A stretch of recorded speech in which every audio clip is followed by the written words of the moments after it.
Alright, welcome back to another one of my videos. I am Reize, you're on Reize Primers, and right now I'm right outside the Singapore Bike Show 2016 at the Singapore Expo. As you can see over here, we have a lot of bikes right out here, and they all belong to the various members of the motorcycling community in Singapore. And of course, the Singapore Bike Show 2016 is right over there, and this is going to be one of the more special events of the year because the bike show is the very first one in Singapore right here, right now. And I'll bring you over through the entire event, and I'll see you. Come on, let's go.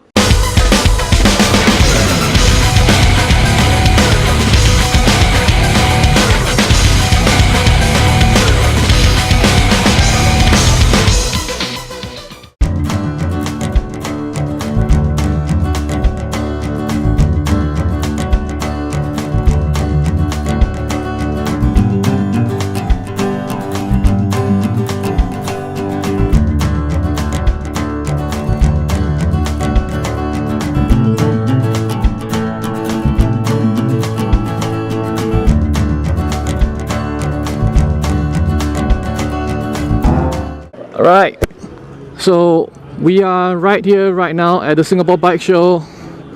I'm going to be carrying this camera around, but it's going to be used more for taking pictures and maybe a few clips for you as I go through this area. So this is very special because Singapore has never had a very strong identity, a very strong culture of motorcycling, and this is the very first event that is going to be, you know, big enough to hold everybody. That's why this event is so special. It's not gonna be just the bikes. You have bicycles as well. Anything on two wheels, they are here. Let's see if we can find anything special in this event today. We've got a few Aprilias here. I think they are the Aprilia RS4s, by the way. Very beautiful machines. And of course we have our beautiful ladies over there.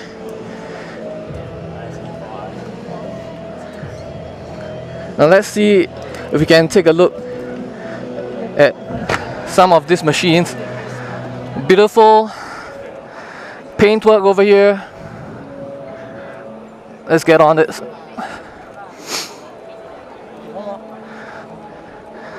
This thing is really light. You know, I've never actually gotten on a super sport as big as this. The biggest I've gone was a CBR600RR, and it was a bit heavier than this. This is, I believe, a lot lighter. I could see this for about probably 200-300 pounds. I don't think this is a real RS4. No wonder it's so light. I think it's an RS125 replica on RS4, which explains the weight. Yeah, it's an RS125. It's not an RS4. If you want to look at something that's more in the leader bike range, it's probably this one. This is the real RSV4F, and this is probably their 210, the naked version of the RS4, 1100 cc's. A lot of manpower here. Let's take a look at. Even at 1100, this is probably really light.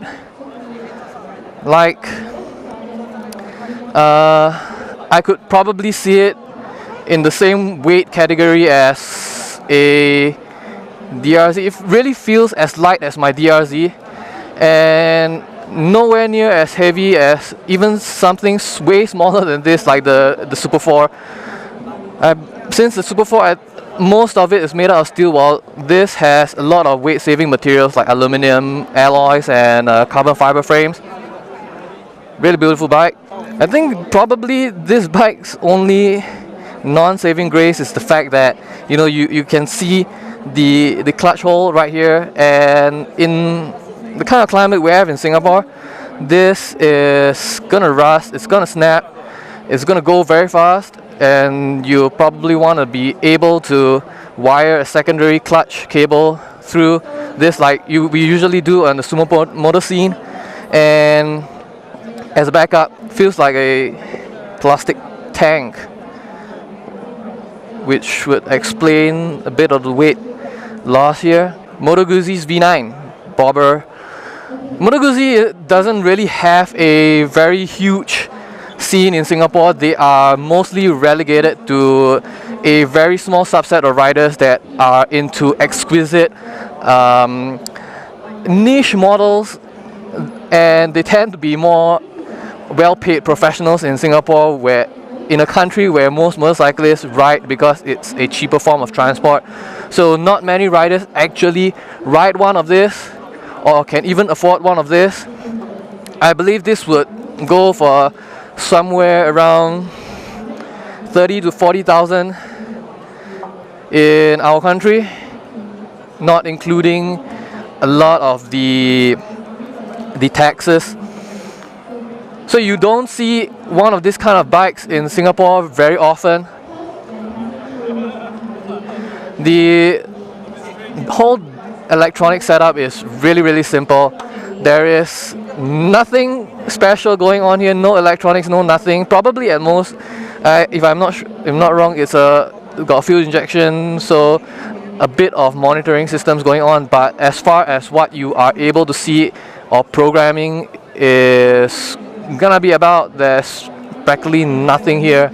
The rubber grips are a bit icky. If I ever bought one of this, I'd probably change out the rubber grips as soon as I can. But this is a very beautiful machine, well crafted. It's a piece of art. Probably that's why it's going to be expensive and why you see only people with the money buying one of these. Speed triple. Wow. Very nice dual exhaust setup over here. Makes it look sleek, very symmetrical, very nice. Let's see how it feels. I don't know about the way the speed triple is set up. It looks really nice from the outside, but it's very obvious that this is originally made from a sport bike, and these corners over here, they feel really empty. It feels as if this bike is missing something, even though it's not supposed to. It's supposed to be a naked, and I'm not sure if these are stock mirrors that is going to come when you buy the bike, but these are very nice mirrors. Probably it would be really nice mirrors for almost any street bike that you can find. Now this is the Triumph Thruxton. Very nice classic bike. Alright, take a look. Breathe in that bullet casing fairing.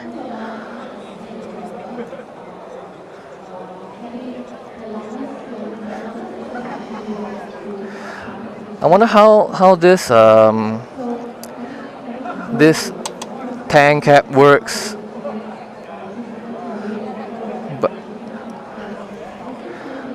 from here it really looks beautiful, man. Look at that. Front fairing is probably, I'm not sure, but this bike feels like it's not made for someone my height. I'm a bit too tall, so if I lean over, I don't think I could crouch low enough under this. I might need something bigger. Otherwise, this is a very beautiful bike, honestly speaking. Can't really tell much about it because I'm not familiar with the Thruxton itself.